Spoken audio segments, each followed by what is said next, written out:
오늘 시간에는 창세기 강의 171번째 시간입니다. 야곱의 삶과 그의 죽음이 남기고 간 위대한 영적 교훈이란 제목으로 함께 말씀의 은혜를 나누기를 원합니다. 가장 파란만장한 생애를 살았던 야곱, 요셉보다도 훨씬 어려운 삶을 살았습니다. 정말 어려운 삶, 가장 그래도 이삭이 쉽게 살았다고 생각이 되지만 이삭은 젊은 나이에 자기 자신을 손들이 바쳤잖아요. 헌신도 상당히 중요한 거예요. 그래서 아브라함, 이삭, 야곱 중요하지 않은 것이 없죠. 그리고 야곱 중에서도 이긴 자의 이긴 자 요셉, 이것도 중요하지 않은 것이 없죠.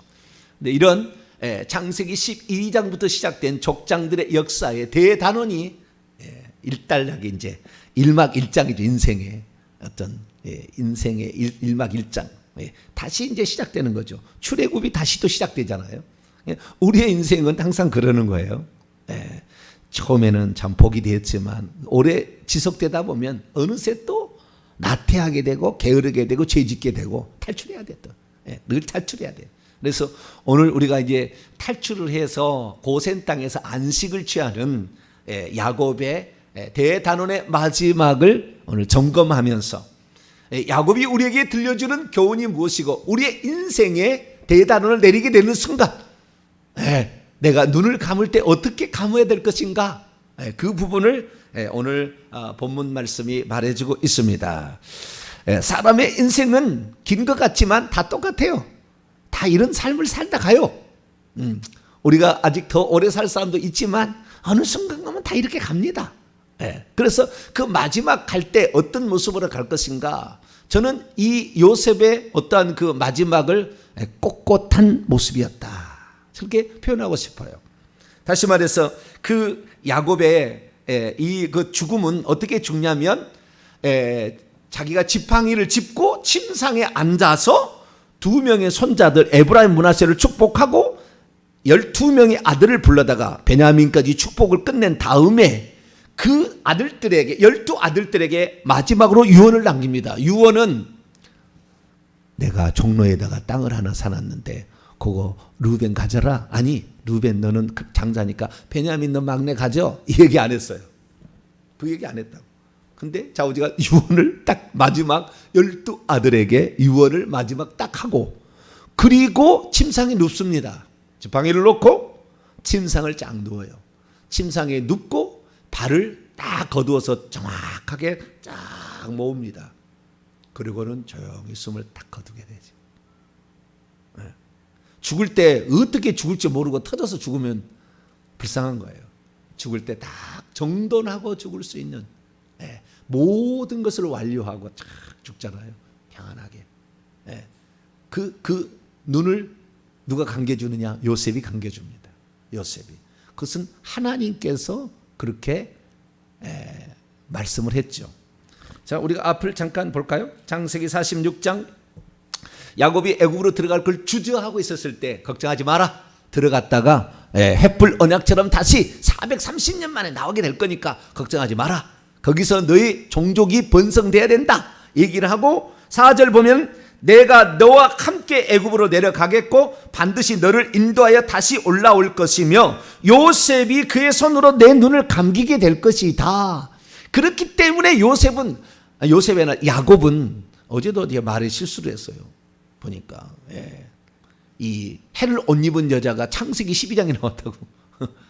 창세기 12장이 아니라 요한계시록 12장인데 가끔 가다가 말을 하고 있는데 말은 딴 말 하고 있어요. 가끔 틀리면 알려주세요. 김명환 집사님, 목사님 그거 아닌데 알려주세요. 야단 아닙니다 그거. 제가 실수하면은 왜냐면 방송이 나가니까 이게 돌이킬 수가 없어요. 그러니까 혹시 틀리면 빨리 알려주시라고. 목사님 그거 아니시라고. 우리 성도도 수준이 상당하니까 이렇게 알려주세요. 자, 요셉이 그의 손으로 내 눈을 감기라 그러니까 요셉을 불러다가 유언을 하는 거예요. 자, 47장을 또 47장을 또 볼까요? 47장 27절부터 이제 나오는데요. 29절입니다.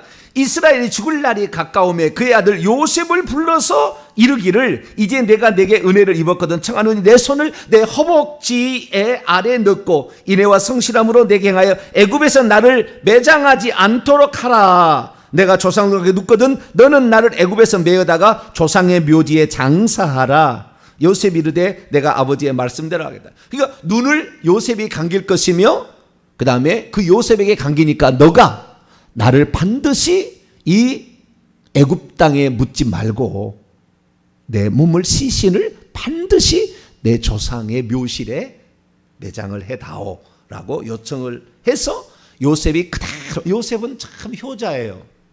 요셉 참 효자입니다. 아버지를 얼마나 그리워하고 사랑하고 얼마나 아버지에게 효자인지 몰라요. 네. 그래서 그 아버지에게 그대로 예 그러하겠나이다. 세겜 땅에 형 그 갔다 오라고 할 때 형이 죽여버리잖아요. 그 죽이려고 하잖아요. 그래도 갔다 오라 할 때 예 그러하겠나이다. 마찬가지요. 예 그러하겠나이다. 딱 정확히. 여러분 부모의 말씀에 순종해야 됩니다. 할렐루야. 이게 자식된 도리고 이것이 하늘의 복을 받는 거예요. 이 부모에게 하는 자가 하나님 아버지도 공경하는 거예요. 부모님에게 불순종하고 부모님이 거역적인 사람은 하나님도 그렇게 섬겨요. 회개를 많이 하셔야 돼요. 그런 사람들은 회개를 많이 하셔야 돼요. 부모가 아무리 못된 부모라도 나의 부모이기에 그는 존경받으기에 합당하고 나의 부모 나를 낳아주셨기에 훌륭한 분이에요. 무조건 훌륭한 분이에요. 저희 어머니 아버지는 초등학교도 나오지 않았어도 나는 가장 존경합니다. 두 분을 존경해. 얼마나 그 성실히 살았는지 두 분을 존경해. 물론 나쁜 일도 했긴 했죠. 그렇지만 내 가슴 속에는 항상 자식들을 향한 그 사랑, 끝없는 그 사랑, 저는 기억을 해요. 우리 제가 간증에서도 기억을 했지만 부모님 우리는 공경하며 살아야 합니다. 그런데 이제 죽고 이렇게 했는데요. 여러분 요셉에게 이렇게 맡겼다는 것은요. 요셉이 장례를 누구한테 맡기는 겁니까? 장례를 원래 장정하는 거잖아요. 장자가 완장이 아니고 뭐죠? 자리 완장 차죠. 검정옷에 노란색 이렇게 한 완장을 찹니다. 상주라고 얘기를 하는데 그 상을 당할 때 장례를 집행하는 주인이죠. 상주. 맏아들이 합니다. 맏아들이. 그러니까 요셉을 맏아들로 지금 치고 있다라는 것을 말해줍니다. 그래서 결국에 이 야곱이 눈을 감습니다. 야곱의 이 눈을 감은 이 죽음 다음에 그리고 50장 1절부터 14절까지는 장례가 기록되어 있습니다. 그래서 앞절에서는 야곱의 죽음, 그 다음에 야곱의 장례가 기록되어 있죠. 야곱의 장례를 보게 되면 정말 이 야곱의 장례는 성대한 장례식입니다. 성대한 장례식이야. 이렇게 큰 장례식이 없을 정도로 고대의 자료를 조사해 보면 애굽의 왕이 죽으면 72일을 애곡했답니다. 72일을. 그런데 3절 보면 70일 동안 그를 애곡하니까 이틀 모자라요. 왕족에 준하는 애굽 왕에 준하는 장례식을 치릅니다. 장례가 그 위대하고 훌륭한 사람일수록 장례 날짜가 길잖아요. 장례가 길어. 그래서 이방인들은 그렇다는 겁니다. 이방인의 장례 습속을 따라갔는데 그래서 야곱은 장례식이 70일 동안 진행됐는데 플러스 40일인지 아니면 그게 포함된지 모르지만 40일 동안은 미이라를 만들었어요. 미이라를. 왜 그랬냐면 요셉이 시키죠. 자기의 주치의한테 시킵니다. 시켜서 40일 동안 미이라를 만드는데 이 애굽에서 가나안 땅 그러니까 고센 땅에서 헤브론까지 약 480km입니다. 480km를 가는데 가다가 썩어버리면 되겠어요? 안 되겠어요? 얼마나 걸리죠? 480km를 가니까요. 갔다가 오는데 두 달이 걸릴지 모르잖아요. 그런데 가다가 썩어버리면 안 되잖아요. 그리고 또 장례를 애굽에서 70일을 지키고 가잖아요. 그러니 상당한 많은 시간이 지금 소요된 거예요. 그렇기 때문에 미이라로 만들지 않으면 어떻게 돼요?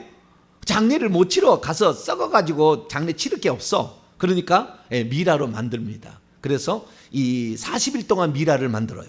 그 애굽에 지금도 놀라운 위대한 업적이잖아요. 미라 만드는 거, 썩지 않게 만드는 거. 그래서 그렇게 해서 치러지는데 이것이 애굽의 국장으로 치러지게 되죠. 7절 50장 7절 말씀 보면 바로의 모든 신하와 바로의 궁의 원로들과 애굽 땅의 모든 원로와 이 애굽에 있는 대표자들이 다 참여한 거예요. 왕을 제외한 다 참석했다고요.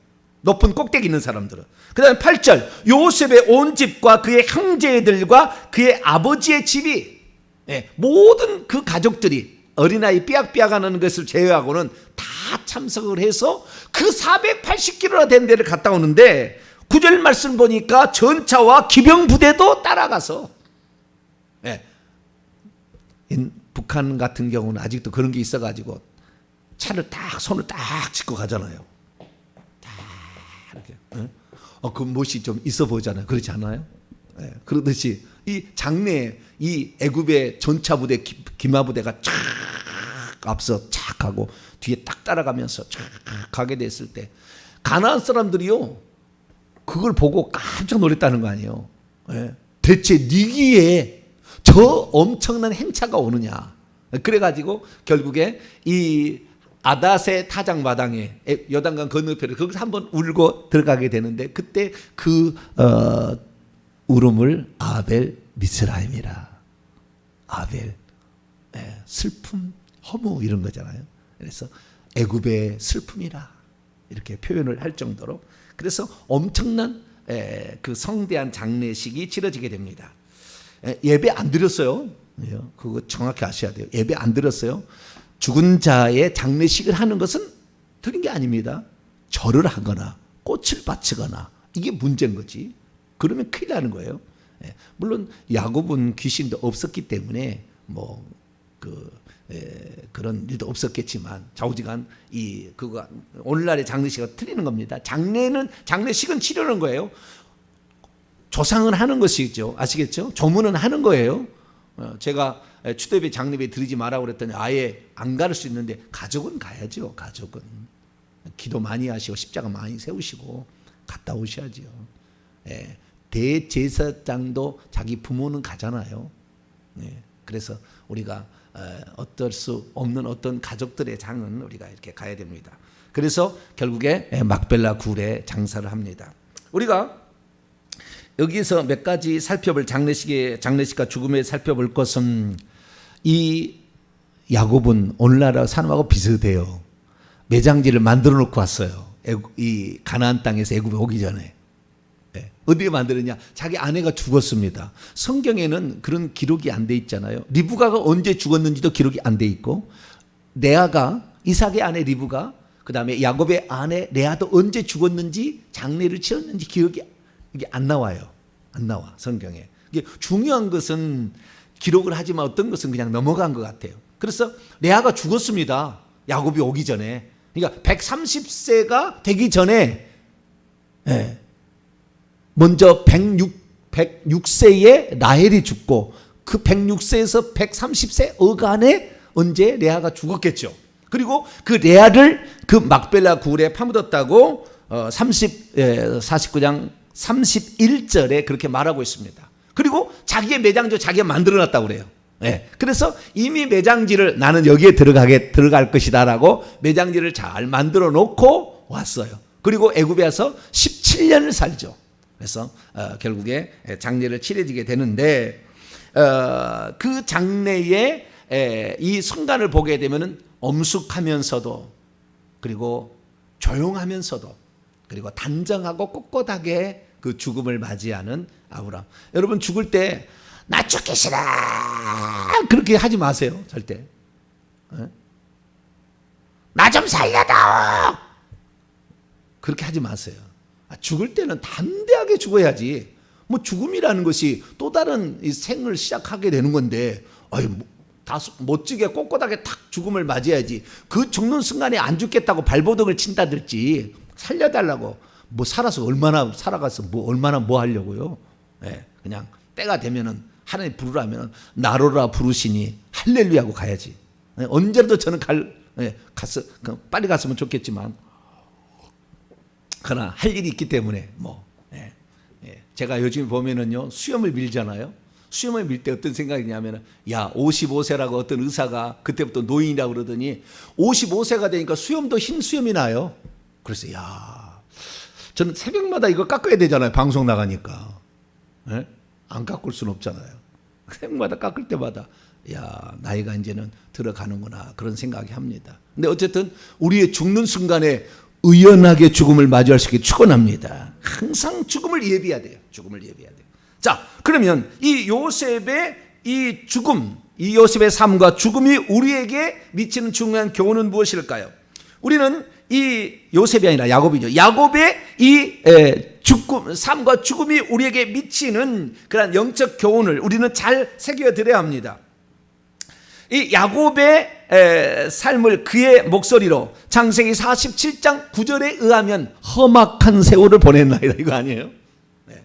험악한 세월을 보냈지만 마지막에 죽을 때는 축복된 죽음이에요. 왜? 자기 아들들을 다 어디에서 외관에서 어디에서 그냥 죽은 게 아니라 뭐 교통사고로 뭐 죽은 게 아니라 자식들이 다 보는 앞에서 12아들을 불러다 놓고 마지막 유언까지 다 하고 이렇게 죽었으니까 그의 죽음이 이제는 좀 그래도 멋진 죽음이다 이렇게 말할 수가 있겠습니다.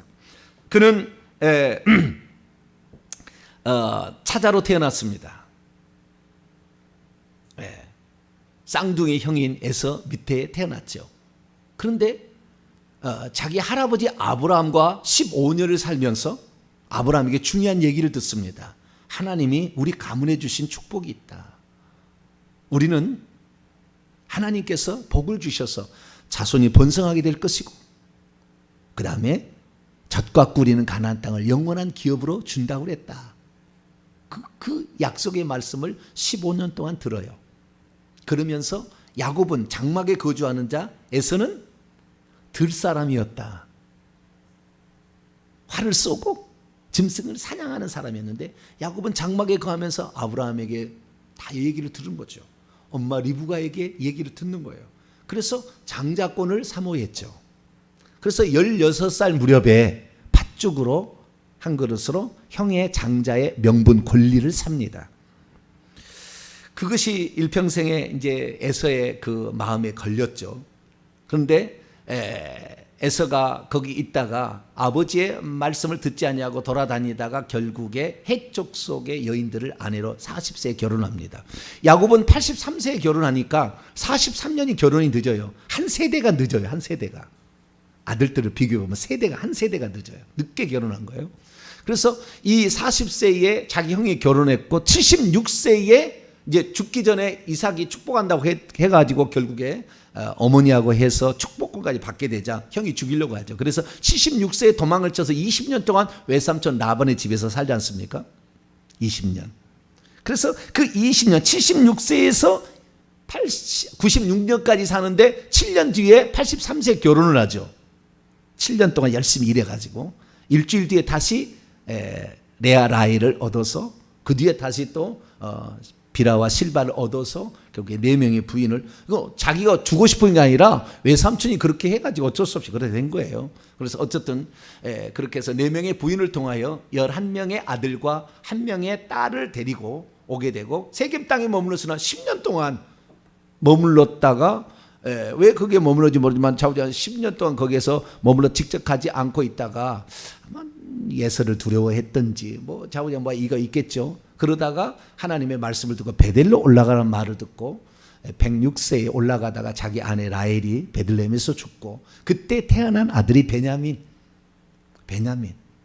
그래서 다시 106세에 다시 가서 120세에 아버지가 있는 곳에 아버지의 사망을 보게 되고 116세에 가서 120세에 사망하게 되고 130세에 애굽으로 가게 되는데 130세가 어떤 때냐? 자기 아버지 이삭이 죽던 해예요. 130세가 자기 아버지 이삭이 죽던 해고 그 130세가 이 요셉은 40세 되었던 때죠.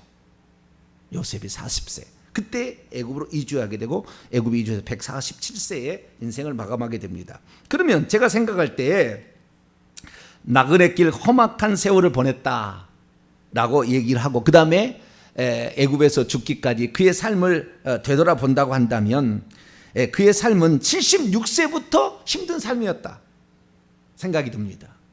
홀로 지팡이 하나 하고 기름병 하나 들고 이주를 했잖아요. 그래서 그의 인생은 76세부터 130세 애굽으로 올 때까지 험악한 인생이었다.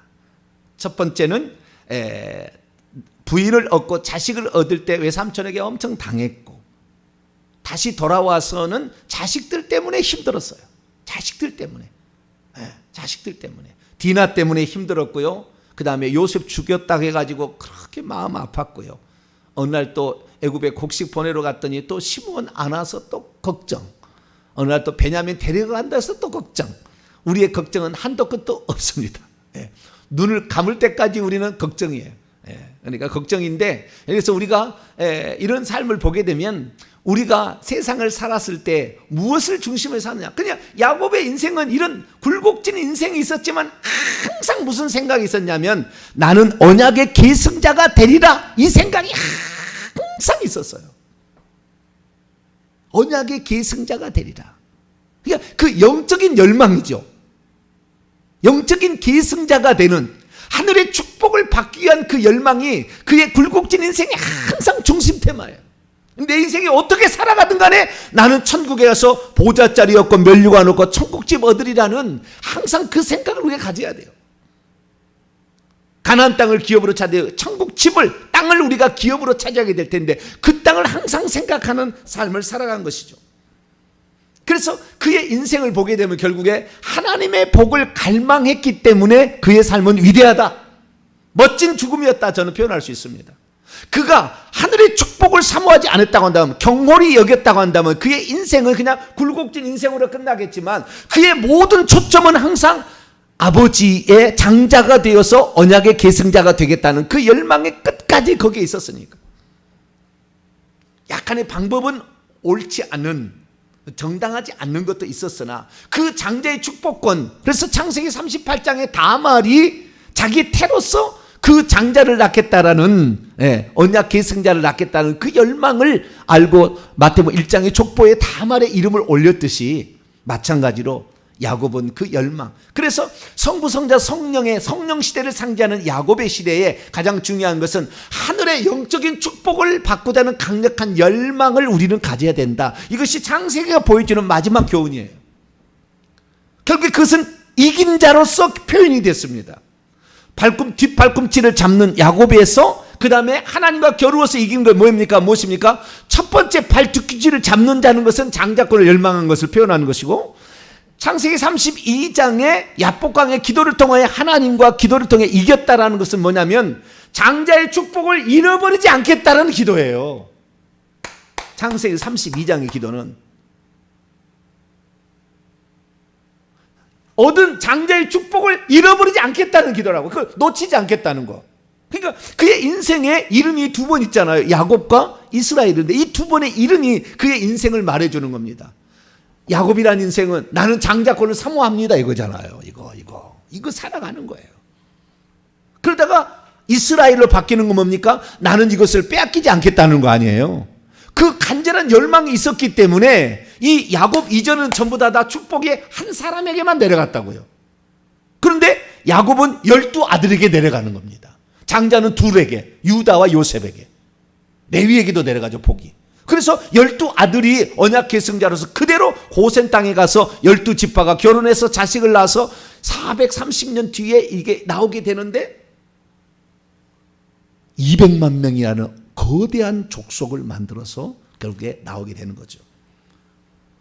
그래서 우리가 야곱의 인생을 되돌아보게 되면 오늘 우리가 성령의 시대에 살고 있는 우리가 무엇을 사모해야 될 것인가?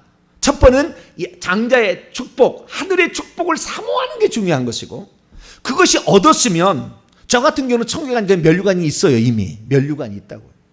이미 얻은 게 있다고. 집도 있어요. 심지어 섬기는 자도 있어요. 그러니까 어떤 사람은 지금도 이미 그것을 확보해놓은 사람도 있습니다. 그런데 그것을 놓쳐버리면 안 되는 거예요. 수많은 사람들이 그런 복을 하나님께 충성해가지고 이 복을 받지만, 그 열망을 가지고 그걸 얻었지만 죽을 때에 잘못 죄지어서 그 모든 것을 다 잃어버린 사람이 한두 사람이 아닙니다. 여러분들은 얻은 복을 놓치지 않는 성도가 되길 축원합니다. 끝까지 그걸 지켜야 되는 거예요. 그걸 지켜야 돼요.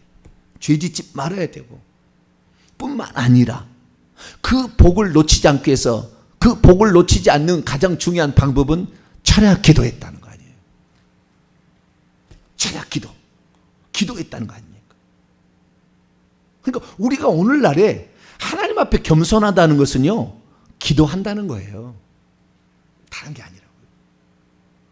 기도하지 않는 사람은 교만한 사람입니다. 저는 그렇게 봅니다. 저는 다른 게 평가하지 않아요. 그가 얼마나 겸손한가는 그가 얼마나 하나님 앞에 엎드렸는가를 봅니다. 그가 기도하면 그는 겸손한 사람이 될 것이고, 그가 기도하지 않으면 그는 교만한 사람이 될 거예요. 저는 그럼 왜 이 땅에 우리가 살아가는데 어느 누구가 나를 건들 사람이 있습니까?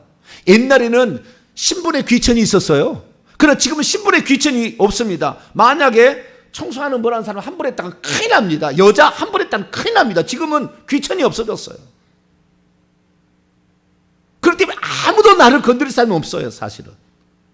그런데 누구 앞에 우리가 엎드리느냐, 누구 앞에 가느냐, 하나님 앞에 내가 있다는 생각을 해야 되는 거잖아요. 그래서 하나님을 경외하고 두려워해야 돼요. 그러려면 하나님께 기도하는 사람, 이것이 우리에게 필요한 것이죠. 그래서 이 야곱은 뒷발꿈치를 받는 자에서 이긴 자의 삶을 살아갔어요. 그것은 장자권에 대한 열망을 품었다는 것이고, 그 받은 축복을 놓치지 않기 위해서 이 자식을 살릴 수 있는 방법은 하나님께 기도해서 지켜달라고 하는 방법 위에 다른 방법이 없었잖아요. 이미 저주는 자기 할아버지가 끝낸 것이고, 자기 아버지가 베푼 게 많잖아요. 베푼 게 헌신을 자기를 해버렸지. 에색, 신나, 루어버 다 줬지. 다 베푼 게 많기 때문에 야곱은 손대는 것마다 복이 되는 거예요. 외삼촌 라반이 두 떼를 이루고 자기도 아무것도 없어도 지팡이 하나 건넜으나 그 두 떼를 이룰 수밖에 없는 그 축복을 받았잖아요. 그런데 그 축복을 우리는 잃어버리지 않기 위해서 살아야 돼요. 그러니까 그것은 다른 것이 아니에요. 죽을 때까지 나는 기도를 쉬지 아니하리라. 할렐루야. 이 마음을 가져야 돼요. 그리고 이 축복이 모든 사람에게, 내 자식에게 이어지게 하리라 라는 그런 열망, 이런 열망들을 그는 살았던 것이죠. 그래서 제가 이 야곱을 보게 되면 이 야곱이 어떠한 자리를 받냐. 야곱은 24장로의 70줄의 천국에 있는 14만 4천 명의 맨 앞자리를 차지하게 되고, 면류관을 어떤 면류관을 얻었을까 제가 생각을 해봤어요. 직접 보지는 못했습니다. 그러나 생각해 보니까 이런 면류관을 얻지 않았을까. 소망의 면류관, 사모함의 면류관, 열정의 면류관, 꿈을 이룸의 면류관, 승리의 면류관, 이 면류관 정도는 받지 않았을까. 더 받았을 것도 같은데 제가 못 찾겠습니다. 그런데 제가 생각할 때는 그 정도의 면류관을 준비되었을 것이다. 야곱의 집은 의리의리합니다. 집은 대저택이 대저택. 그런데 이 이긴 자의 그런 삶을 살아서 우리가 오늘을 살아가는 저희들은 이 야곱의 생애를 바라볼 때 저는 야곱의 생애 같은 항상 삶을 산다고 생각했어요. 왜? 스스로 개척하잖아요. 76세부터 때는 스스로 모든 걸 스스로 개척하잖아요. 아버지도 하나도 없이 다 자기의 노력을 하잖아요. 그 노력한 대가를 그대로 자기가 또 복으로 받잖아요.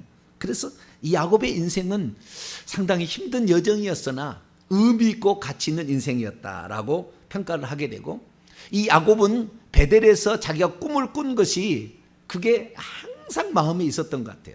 그래서 네가 어디로 가든지 내가 너를 지키며 이 땅으로 돌아올 때까지 너를 지켜준다는 그 하나님의 그 말씀을 항상 마음에 새겼고, 그 나타나신 그 하나님이 말씀하실 때 베델로 올라가라 그럼 가고, 애굽으로 가라 그럼 가고, 항상 하나님 말씀을 순종했어요. 정확하게 하나님 말씀에 토시 하나도 틀리지 않은 거 기억했다가 요셉에게 너가 나의 눈을 감기라 딱 얘기합니다. 12아들을 놓고도 정확하게 하나님 말씀을 하나도 토시 하나 틀리지 않게 딱 기억했다가 그대로 그런 삶을 살았던 것이죠.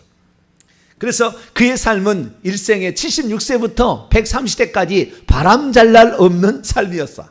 그러나 이 바람 잘 날 없는 그런 삶이었지만 가치 있는 삶이었다. 왜? 영원한 것을 그는 항상 마음에 추구하고 살았고, 그것을 지키기 위해서 노력한 것이니까 결국에 그대로 받게 되잖아요. 결론입니다. 우리는 야곱의 생애를 통하여 기억해야 될 것은 아무리 내가 차자로서 어떤 복을 받지 못한 상태에 태어났지만 열망하고 열정을 갖고 사모하면 얻을 수 있다는 거, 이것을 우리에게 보여주는 것이며, 뿐만 아니라 이러한 그 영적인 장자권은 그냥 얻어질 수가 없는 것이다라는 거예요. 사모하는 자만이 결국에 이것을 얻게 된다는 것을 말해주니까 우리의 하늘나라의 복을 사모하는 우리의 열정은 식어지지 않게 되기를 축원합니다. 뿐만 아니라 이러한 복을 받은 것을 지킬 수 있는 가장 중요한 것은 기도뿐이다.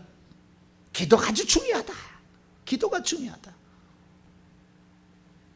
그러니까 야복강가에서 얼마나 기도했겠어요. 형이 죽이러 온다는데 400명의 군사를 데리고, 하나님, 내가 차자로 태어났더니 이 많은 서름을 어떻게 제가 감당할 수 있습니까? 차자로 태어났더니 결국에 장자 복을 사모한 것이 뭔 죄길래 내가 이렇게 고생을 20년 동안 고생을 하고 이렇게 왔는데 또 다 잃어버리게 생겼으니. 그러니까 야곱의 그 마음은, 야복강가에 있는 마음은, 나는 출생이 그 사람의 운명을 결정하도록 놔두지 않겠다라는 거잖아요. 내가 부모의 도움 없이 태어난 것을 나는 내 인생에 이것에 단점이 되지 않겠다라는 거잖아요. 누구든지 내 자식은 다 복을 받을 수 있도록 나는 만들겠다, 그런 거 아니에요? 사실 아내에 대해서는 그렇게 큰 관심이 없어요. 오직 12아들이죠. 그 아들에 관심이 있었죠. 그래서 그 아들들만큼은 항상 그 마음속에 다 나처럼 차자의 서름을 받지 않게 하겠다. 그런데 이 아들을 죽이러 오니까 하나님, 이 아들을 살려달라고 그렇게 간절히 기도하는 그의 모습을 보게 됩니다. 사랑하는 성도 여러분, 얼마나 하늘의 영적 축복을 사모하고 갑니까? 아니면 주어진 환경에 나는 틀렸다고 포기하고 살고 있습니까? 어리석은 것입니다. 우리는 하늘의 복을 받을 수 있도록 했다는 것이 야곱이 보여준 것입니다. 그래서 그 복을 사모하십시오. 그리고 그 복을 얻기 위해서는 고난도 고통도 찾아올 때 절대 이것을 고난이 여기지 마시고 하나님께서 나에게 복을 주시는 절차다 생각하시고, 뿐만 아니라 이 주어진 복을 단나도 잃어버리지 않기 위해서 끝까지 겸손하십시오. 그리고 그러기 위해서는 기도하십시오. 그러면 여러분의 생이 아름다운 생이 될 줄로 믿습니다. 거룩하고 자비로우신 아버지 하나님, 야곱의 삶을 돌아보게 됩니다.